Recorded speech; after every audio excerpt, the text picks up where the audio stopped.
देखिए इस वीडियो में हम आप लोगों को कॉम्प्लेक्स नंबर को कॉम्प्लेक्स प्लेन में, कॉम्प्लेक्स प्लेन जिसको हम आर्गन प्लेन भी बोलते हैं, आर्गन प्लेन, इसमें कैसे प्लॉट किया जाता है ये बताएंगे। और दूसरा एक और तरीका होता है उनको दिखाने का, उनको डिनोट करने का, रिप्रेजेंट करने का, उसको हम कहते हैं पोलर रिप्रेजेंटेशन। तो पोलर रिप्रेजेंटेशन, पोलर फॉर्म में किस तरीके से रिप्रेजेंट करते हैं कॉम्प्लेक्स नंबर को, उसके बारे में बताएंगे।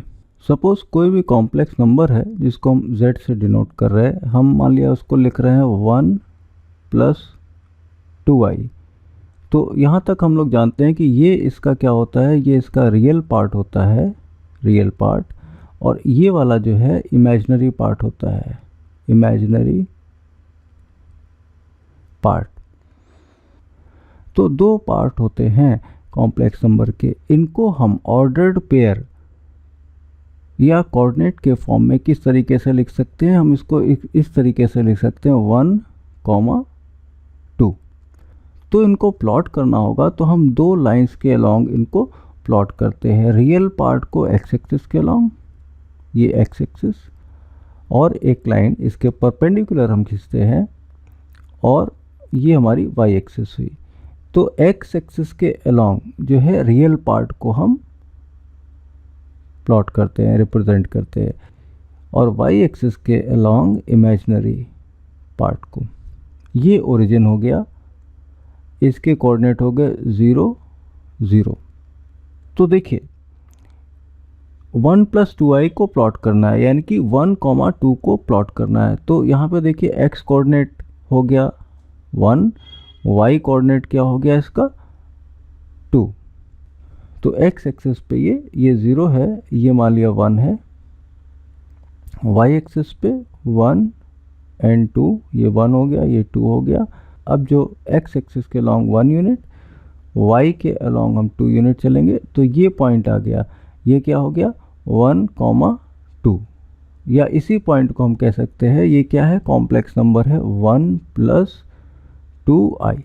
अब देखिए इस पॉइंट को अगर हम ओरिजिन से मिला देते हैं सपोज इस तरीके से, तो ये जो डिस्टेंस है ये क्या रिप्रेजेंट करता है, तो ये जो डिस्टेंस है OP, ये क्या रिप्रेजेंट करता है, ये मॉडुलस ऑफ z, यानी कि ये रिप्रेजेंट करता है 1² + 2²। यहाँ पर भी देखिए ये राइट एंगल ट्रायंगल है, ये डिस्टेंस 1 है, ये डिस्टेंस यहाँ पे 2 है, तो ये क्या हो जाएगा √1² + 2², इस ट्रायंगल का हाइपोटेन्यूज है। तो OP डिस्टेंस, ओरिजिन से इस पॉइंट की डिस्टेंस कॉम्प्लेक्स नंबर के मॉडुलस को रिप्रेजेंट करती है।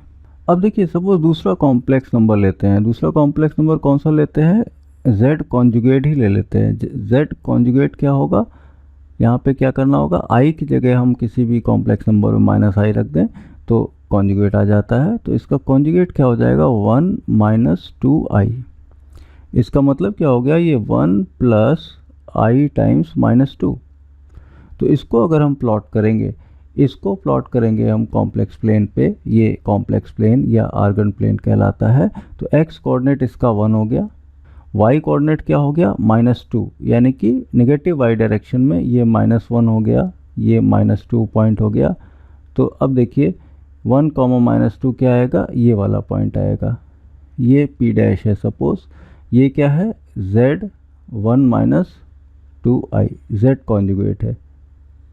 तो ये देखिए कॉम्प्लेक्स नंबर है 1 + 2i, इसका कॉन्जुगेट 1 - 2i। तो कॉन्जुगेट जो होता है किसी भी कॉम्प्लेक्स नंबर का, उसका एक्स एक्सिस के अबाउट मिरर इमेज होता है। मीन्स एक्स एक्सिस पे अगर हम प्लेन मिरर को हम रख दें तो उसकी जो इमेज बनेगी उतनी ही डिस्टेंस, देखिए ये 2 है, ये यहाँ पे भी 2 है लेकिन माइनस है।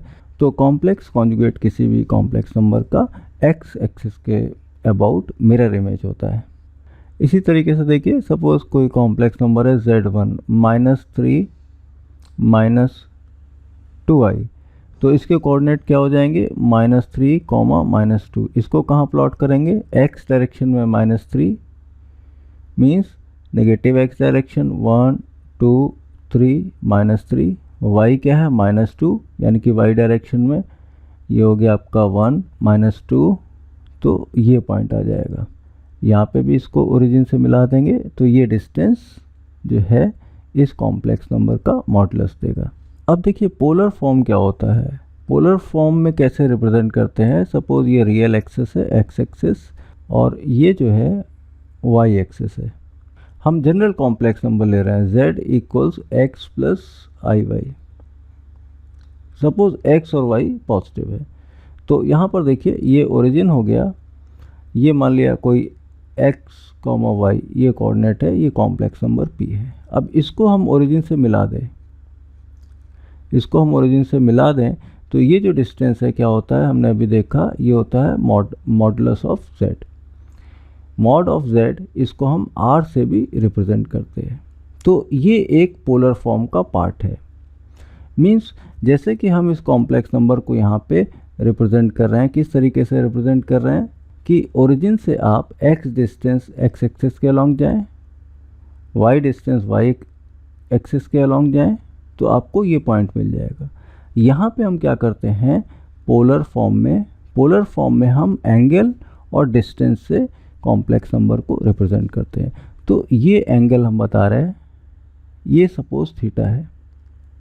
तो अगर हम इसी पॉइंट को पोलर फॉर्म में रिप्रेजेंट करना चाहें तो हम बता सकते हैं कि एक्स एक्सिस से आप थीटा एंगल बनाते हुए एक लाइन खींचिए और उसके अलोंग मॉड z या r डिस्टेंस जाएंगे तो ये पॉइंट आपको मिल जाएगा। तो इसी को रिप्रेजेंट करने का एक और तरीका क्या हो गया, पोलर फॉर्म, जिसमें हम कॉम्प्लेक्स नंबर को r, थीटा से रिप्रेजेंट करते हैं। अब देखिए इस ट्रायंगल में ये 90 डिग्री का एंगल है, हम r, थीटा, x और y को रिलेट कर सकते हैं। यहाँ पे देखिए cos थीटा क्या होगा, cos थीटा होगा base upon hypotenuse, means x upon r।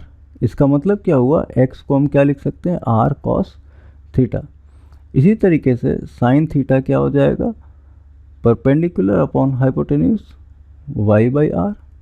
तो हम y को क्या लिख सकते हैं, r साइन थीटा। तो कॉम्प्लेक्स नंबर z को हम क्या लिख सकते हैं, इसको हम लिख सकते हैं x प्लस आई वाई। और x और y को हम r और थीटा में कैसे लिख सकते हैं, x को हम लिख सकते हैं r cos theta plus y को क्या लिख सकते हैं, i into r sine theta. Means इस फॉर्म में भी हम लिख सकते हैं r कॉमन ले लिया cos theta plus i sine theta. तो इस तरीके से r थीटा हमको पता है तो x y पता चल सकता है। अगर x y पता है तो r थीटा पता चल सकता है। r क्या हो जाएगा, यहाँ पे देखिए इस ट्रायंगल से देखेंगे तो r क्या हो जाएगा, root of x square plus y square, या इन दोनों इक्वेशन को स्क्वायर करके ऐड कर देंगे तो r की वैल्यू आ जाएगी। और थीटा कैसे पता चल जाएगा, हम निकाल सकते हैं यहाँ से टेन थीटा क्या हो जाएगा, tan theta equals y by x. तो पोलर कोऑर्डिनेट में r क्या है, r modulus of complex number, theta angle है जिसको हम आर्ग्यूमेंट या एम्पलीट्यूड भी कहते हैं, और थीटा को रिप्रेजेंट करते हैं theta equals argument of z, इस तरीके से भी लिखते हैं। एक और चीज़ याद रखिए थीटा के बारे में, थीटा को अगर हम देखें यहाँ पे एंटी क्लॉकवाइज पॉजिटिव लेते हैं, अगर नीचे यहाँ पे कोई पॉइंट है इस तरीके से क्लॉकवाइज इसको नेगेटिव लेते हैं।